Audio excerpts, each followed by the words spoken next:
करती हूँ अपनी बात को।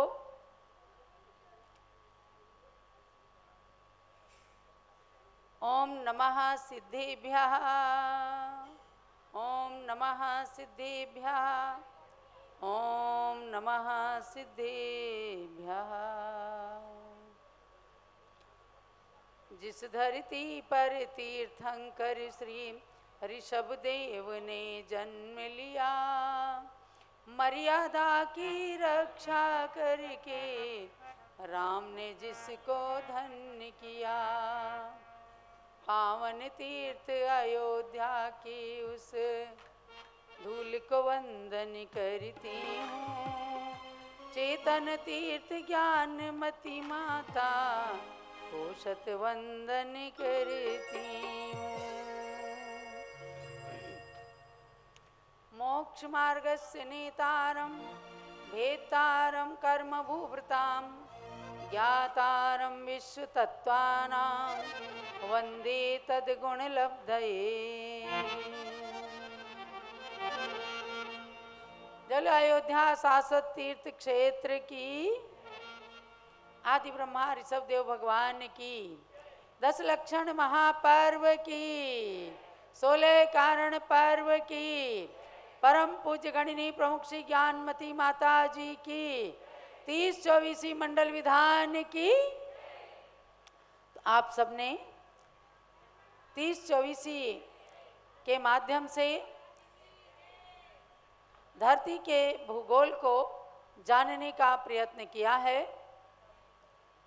आचार्य उमा स्वामी जिन्होंने तत्वार्थ सूत्र नाम के महान ग्रंथ की रचना करके हम सबको प्रदान किया एक ऐसा ग्रंथ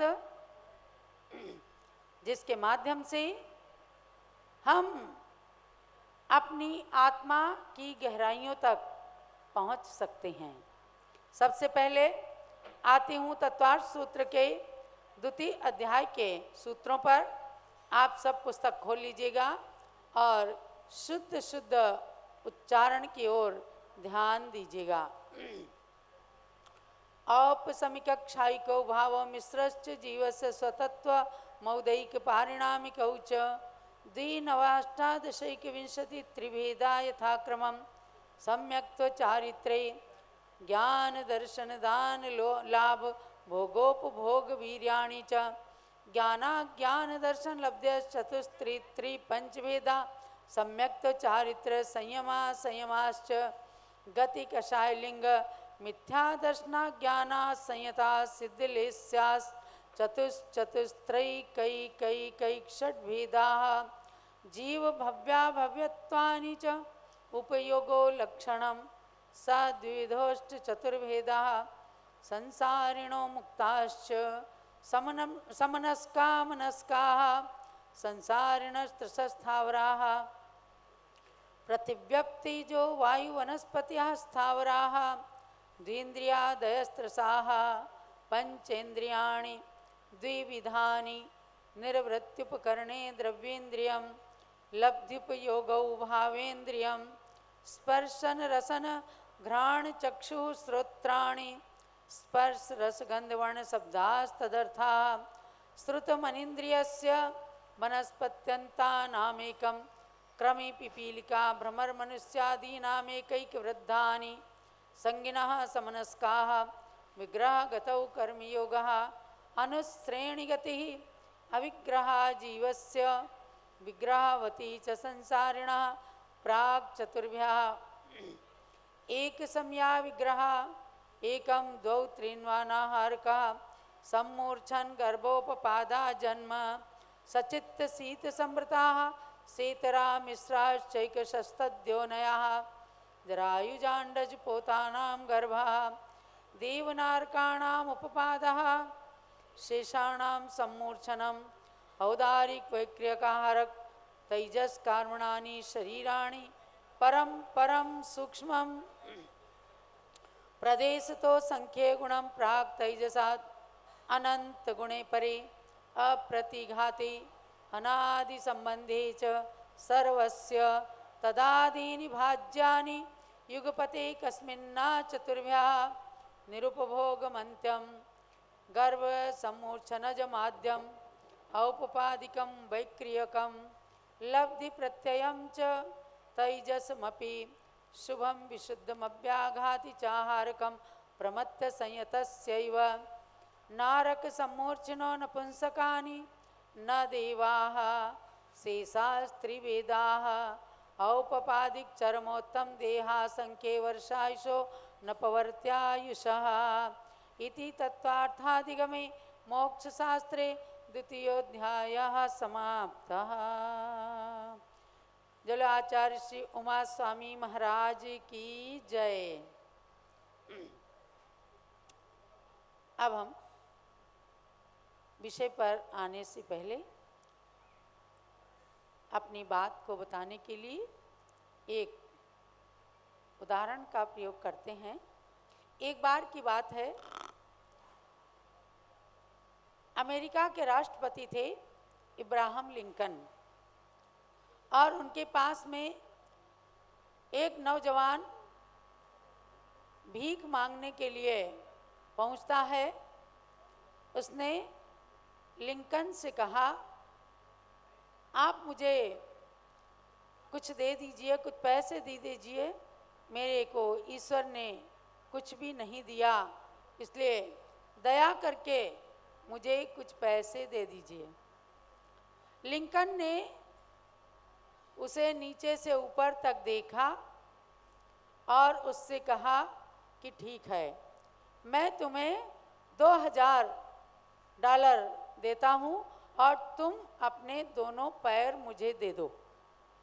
आप पैसे लेने आए हैं ना, तो मैं तुम्हें $2000 देता हूँ और आप मुझे अपने दोनों पैर काट करके दे दीजिए।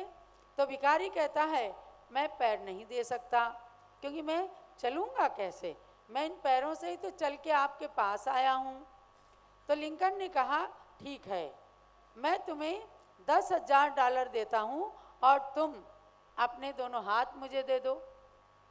बोले, आप 10 क्या $50,000 भी दे दो तो मैं अपने हाथ नहीं दे सकता, इन्हीं हाथों से तो खाता हूँ, पीता हूँ, सब कुछ करता हूँ। तो लिंकन ने फिर कहा, अच्छा, मैं तुम्हें $1,00,000 देता हूँ और तुम अपनी मुझे दोनों आँखें दे दो। हाथ भी तुम्हारे पास रहेंगे और पैर भी तुम्हारे पास रहेंगे, अपनी दोनों आँखें खाली दे दो। उसने कहा कि मैं अपनी आँखें दे दूँगा तो मैं संसार को कैसे देख पाऊँगा। तो लिंकन कहते हैं, अरे नौजवान, जब तेरे पास में इतनी कीमती कीमती चीज़ें हैं और तू कह रहा है कि ईश्वर ने मुझे कुछ नहीं दिया, मैं गरीब हूँ, मैं एक भिखारी हूँ, मुझे कुछ द्रव्य दे दो। जब इतनी कीमती चीज़ें तुम्हारे पास हैं तो तुम भीख मांगने क्यों आए हो? भीख मांगो मत, लोगों को हाथ उठा करके और उनकी सहायता करो, अपनी सहायता स्वयं करो। जब तुम स्वयं ये अनुभव कर रहे हो कि मेरे पास में इतनी कीमती चीज़ें हैं। नौजवान उल्टे पैरों चला गया और उसे लिंकन की बातें समझ में आई कि मानव जीवन एक अनमोल जीवन है और उसके अंदर जो 5 इंद्रियां मिली हैं हमें, इससे हम सबसे ज़्यादा धनाढ्य हैं और इसके द्वारा पुरुषार्थ करके हम सब कुछ प्राप्त कर सकते हैं।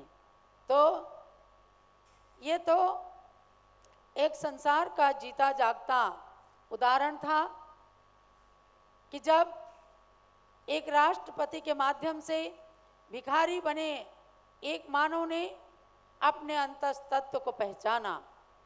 हमारे आचार्य उमा स्वामी बस दूसरी अध्याय में यही कहते हैं, हे भव्य प्राणी, औपसमिकक्षायिकौ भावौ मिश्रश्च जीवस्य स्वतत्वमौदैक पारिणामिकौ च। क्या कहा? क्या रे भव्य प्राणी, तेरे पास औपसमिक भाव, क्षायिक भाव, क्षायोपसमिक भाव, औदैक भाव और पारिणामिक भाव, ये 5 भाव, 5 तत्व कहे गए हैं और इनको कहा स्वतत्व। समझे अनिल जी? इनको कहा स्वतत्व। प्रश्न आया इनको स्वतत्व क्यों कहा? उत्तर मिला कि ये आत्मा को छोड़ करके, जीव को छोड़ करके ये कहीं पुद्गल में नहीं रहते, इसलिए ये हमारे और आपके स्वतत्व हैं। अब क्या होता है, अपनी तिजोरी के अंदर हीरा मोती माणिक भरे पड़े हैं, लेकिन उसकी खबर नहीं है, उसकी अगर वैल्यू नहीं करते और संसार में भिखारी बन करके हम घूमते हैं, तो जब जब ऐसा मानव भ्रमित होता है तब तब आचार्यगण उसे संबोधन करते हैं कि आपके पास इतनी इतनी अच्छी अच्छी चीज़ें हैं, यदि आप चाहेंगे क्षायिक भावों को भी प्राप्त कर सकते हैं, अज्ञान को नष्ट करके और क्षायिक ज्ञान, अनंत ज्ञान प्राप्त कर सकते हैं। इन भगवंतों ने अनंत ज्ञान, अनंत दर्शन, अनंत सुख, अनंत भोग, अनंत उपभोग, अनंत वीर्य, इन शक्तियों को प्राप्त किया है। जब पहचाना कि हमारे पास ये चीज़ें हैं तभी तो उनको प्राप्त किया, तो ऐसी इन लब्धियों को प्राप्त करने के लिए आचार्य देव कहते हैं, जैसे छठे सूत्र को ले लें आप, कि हम कैसे पहचाने कि हमारे पास क्या चीज़ें हैं। गति, कषाय, लिंग, मिथ्या दर्शना, ज्ञाना, संयता, शिथिलेश्या, चतुष त्रय कय कय कय षट भेदा। औदयिक माने जो उदय में आते हैं, यानी आज मैं आपसे पूछूं गतियां कितनी हैं? 4। और उनमें से आप कौन सी गति में हैं? मनुष्य गति। तो यही कह रहे हैं कि इन औदयिक भावों को पढ़ करके जानो कि हमारे मनुष्य गति है, हमारे कसाय कितनी हैं, अनंतानुबंधी, अप्रत्याख्यानावरण, प्रत्याख्यानावरण, संज्वलन आदि कसाय हैं। और जब इनको जानेंगी तब अनंतानुबंधी क्रोधमान माया लोक को नष्ट करने की कोशिश करेंगे, ताकि सम्यक दर्शन आत्मा के अंदर प्रकट हो जाए। तो जब तक हम इन सूत्रों के भावों को नहीं जानेंगे तब तक हम असली धनाढ्य यानी परमात्म तत्व, जो अनंत शक्तिमान परमात्म तत्व है, उसको नहीं पहचान सकते। 7वें सूत्र के अंदर आचार्य देव ने कहा, जीव भव्या भव्यत्वानि च, जीवत्व, भव्यत्व, अभव्यत्व, ये पारिणामिक भाव हैं। जीव को कभी कोई अजीव नहीं कर सकता, आपकी आत्मा को कोई अचेतन नहीं बना सकता और अचेतन को कोई चेतन नहीं बना सकता।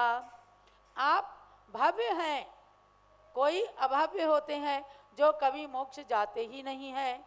तो अपने भव्यत्व की परीक्षा कैसे होती है? भव्यत्व की परीक्षा कैसे होती है? तो जानना है कि भवितुम योग्या भव्या, जिसके अंदर मोक्ष जाने की शक्ति है, चाहे कभी भी जाए लेकिन शक्ति है, वह भव्य कहलाता है। और जिसके अंदर कभी भी मोक्ष जाने की शक्ति नहीं है वो अभव्य कहलाता है। एक बार बंदे जो कोई ताई नरक पशुगति नहीं होई, ये किसके लिए कहा?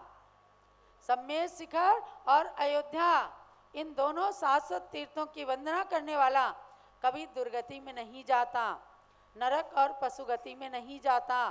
और सम्मेद शिखर की जिसने वंदना कर ली, अयोध्या की जिसने वंदना कर ली, समझो वो नियम से भव्य है। हम और आप भव्य हैं, एक न एक दिन मोक्ष जरूर जाएंगे। इस अपने भव्यत्व गुण की पहचान करके ही भक्ति के लिए, देव शास्त्र गुरु की भक्ति के लिए आगे आया जाता है।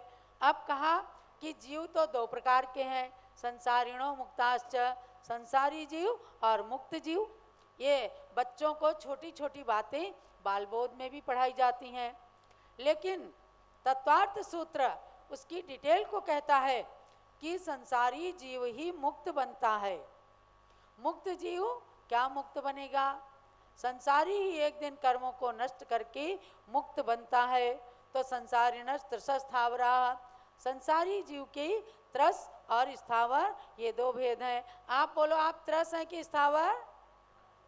स्थावर है ना, क्योंकि बैठे हुए हैं, त्रस हैं। हाँ, भ्रमित मत होना, मैं कभी कभी उल्टा पूछ लेती हूँ। तो आप त्रस हैं क्योंकि 2 इंद्री से लेकर के 5 इंद्री तक के जीव त्रस होते हैं और 1 इंद्री जीव स्थावर होते हैं। हमें अपनी चीज को पहचानना है। न जाने कितनी बार अनादिकाल से पृथ्वी कायिक, जल कायिक, अग्नि कायिक, वायु कायिक और वनस्पति कायिक, इन 5 स्थावरों में हम भटके हैं। और बड़े पुण्य का उदय आया जब मनुष्य की पर्याय मिल गई। तो मनुष्य की पर्याय पाने के बाद अब हमें कोई भी दूसरी पर्याय में नहीं जाना, ऐसा प्रयत्न करना। तत्वार्थ सूत्र सुनने का मतलब ये नहीं कि चंदामती माता जी ने एक एक अध्याय एक एक दिन में पढ़ दिया। हमें उसका मूल्यांकन करना है कि अगर हमें त्रस पर्याय मिली है, अगर हमें मनुष्य की गति मिली है, तो हमें इब्राहिम लिंकन के जैसे संबोधन करने की भी आवश्यकता नहीं है। हमारे आचार्यों ने तो बहुत बार संबोधन कर दिया, जे त्रिभुवन में जीव अनंत, सुख चाहे दुखते भयवंत। तो सुख को चाहते हैं और दुख से डरते हैं, इसीलिए सुख को प्राप्त कराने वाली और दुख से मुक्ति दिलाने वाली कथा को इन पर्वों के अंदर विशेष रूप से सुनाया जाता है। आपके घर में जब कोई प्रवेश करता है तो एक कॉल बेल बजाते हैं और वो घंटी बजती है। एक बार घंटी बजती है, अभी खोल रहे हैं, हाँ, दोबारा फिर से वो घंटी बजाता है, तब थोड़ा अलर्ट होते हैं और नज़दीक तक जाने की कोशिश करते हैं, सोए में से जागते हैं। और तीसरी बार जब घंटी बजती है तो आ करके दरवाजे को खोलते हैं। तो आपको ये तीसरी बार भाद्रपद महीने का जो 10 लक्षण पर्व, 16 कारण पर्व आता है, ये जोरदार घंटी बजाता है। वरना तो माघ मास के भी 16 कारण आए, 10 लक्षण आए, चैत्र मास के भी 10 लक्षण और 16 कारण आए। थोड़ा सोते रहे, कभी थोड़ा बहुत जग गए, मंदिर में जाके चलो पूजा कर ली। लेकिन भादों का महीना आया तो किसी न किसी संत का जोरदार आशीर्वाद मिल गया और इससे ज़्यादा जोर की घंटी बजाई गई तो अपने रिजर्वेशन करा करके और ज्ञानमती माता के पास आने का उपक्रम कर लिया। तो ये तीसरी बार घंटी बजी और उस घंटी बजने का मतलब ये है कि अब हम अपने मनुष्यत्व की पहचान कर रहे हैं और हमने घर में रह करके छोटी छोटी बातों में झगड़ा करना, ईर्ष्या करना, द्वेष करना, गुस्सा करना, अभिमान करना, ये जो सीखा है यह अनादिकालीन अविद्या के संस्कार हैं। किसी बच्चे को कोई माँ का दूध पीना सिखाता नहीं, क्या सिखाते हैं? वो जैसे ही पैदा होता है तो दूध पीना सीख जाता है। ये क्या है? ये अनादिकाल के संस्कार हैं, सांसारिक संस्कार। ऐसे ही क्रोध मान माया के अनादि संस्कार हैं और अब हम उन अनादिकालीन मिथ्या संस्कारों को नष्ट करके कहाँ आना चाहते हैं? आत्म तत्व की ओर। तो आचार्य उमा स्वामी ने बहुत सारी बातों को इसके अंदर बताया कि भव्य प्राणी देखो, जन्म भी 3 प्रकार का होता है, सम्मूर्छन जन्म, गर्भ जन्म और उपपाद जन्म। ध्यान रखना, जन्म कितने प्रकार का होता है? 3। आपका कौन सा जन्म है? गर्भ जन्म है। और उपपाद जन्म देवताओं के होता है, नारकियों के होता है। और सम्मूर्छन जन्म किनके होता है? एक इंद्री से लेकर के 4 इंद्री तक के जीवों का सम्मूर्छन जन्म कहलाता है। सम्मूर्छन के माने बाहर के उद्गल परमाणु इकट्ठे हुए और उसमें किसी जीव की आत्मा जो अधिक पाप से सहित होती उसमें आके प्रविष्ट हो जाती है, बस इसी को सम्मूर्छन कहते हैं। आप देखो रात तक एकदम ठीक ठाक था और रात में बारिश हुई, सवेरे जब चलने लगते हैं तो बड़े बड़े केचुए आ जाते हैं, बिच्छू पैदा हो जाते हैं। तो ये सब क्या है? सम्मूर्छन है।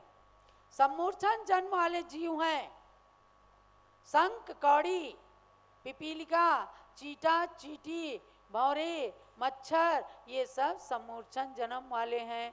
कमरा बंद की बंद रहता है, लाइट ज़्यादा जलती है, मच्छर आ जाते हैं, ये सम्मूर्छन जन्म होता है। तो अपना जन्म क्या है? गर्भ जन्म है। 9 महीने माँ के गर्भ में रहे और 9 महीने के बाद अपना जन्म हुआ। तो जन्म लेने के बाद, जन्म लेते समय कहते हैं कि जन्म की पीड़ा और मरण का भय, इससे बढ़कर संसार में दूसरी कोई पीड़ा और दूसरा कोई भय नहीं है। लेकिन जब जन्म ले लेते हैं, जैसे जंती में से तार निकलता है, ऐसे गर्भ में से मानव जन्म लेता है। तो ऐसे कठिन कठिन जन्म को लेने के बाद अब उसके बाद आती है सार्थकता की। केवल दीक्षा ले लेना ही मनुष्य जन्म की सार्थकता नहीं है। जो जिस पद में है, जिस क्षेत्र में है, जिस जीवन को जी रहा है, वहीं अपने कर्तव्य का भान करना, वही उसकी सार्थकता है। Human life is a gift. क्या? Human life is a gift. मनुष्य का जीवन एक उपहार के रूप में मिला है। एक्सेप्ट इट, इसको स्वीकार कीजिए। Human life is A love, enjoy it. मनुष्य का जीवन एक प्यार का तोहफा मिला है, उसे केवल इंद्रिय भोगों में व्यतीत नहीं करना, बल्कि आत्मा के आनंद का भी इंजॉय कर लेना। ये भी आपका इंजॉय हो रहा है कि नहीं? सुबह से आप भक्ति करते हो, नृत्य करते हो। लोगों ने कहा ये नृत्य कर कर के पूजा क्यों करते हैं, जल्दी जल्दी पूजा पढ़ ली जाए। अरे भैया, कुलभूषण देशभूषण मुनिराज के उपसर्ग को दूर करके और रामचंद्र, लक्ष्मण और सीता ने बीणा को बजा बजा करके ऐसी भक्ति की, ऐसी भक्ति की जिस भक्ति का कोई पार नहीं था। तो जितनी सुंदरता के साथ भक्ति की जाती है, उतना आत्मा का इंजॉय होता है। आप इंजॉय कर रहे हो कि नहीं? खूब इंजॉय करते हैं। और फिर कहा human life is A struggle, fight it. यह संघर्ष भी है, क्योंकि जीवन के अंदर बहुत सारे क्षण आते हैं, जब संघर्ष आते हैं व्यक्ति विचलित होने लगता है। तो कहते हैं विचलित नहीं होना, धैर्य से काम लेना, फाइट इट, इसको मारो, माने कि सामना करो। और human life is A tragedy. ये मनुष्य का जीवन एक ट्रेजिडी भी है, लेकिन उसमें अपने को घबराना नहीं है। Human life is a duty, perform it. मनुष्य का जीवन एक कर्तव्य भी है। माता पिता के साथ रहते हैं, उनकी सेवा करना। सास ससुर के साथ रहते हैं, उनकी अनुकूलता करना। शिष्य गुरु के पास रहता है, उनकी सेवा करना, उनकी अनुकूलता करना, ये अपना कर्तव्य होता है, ये ड्यूटीज हैं। मैंने तो एक छोटी सी कविता, उसको कह लो छंद लिखा। यत्रा शीशः सदा पित्रोर, यत्र च स्मर्यते गुरुः, यत्र कर्तव्य निष्ठा स्यात्, तत्र सौख्यम च संपदा।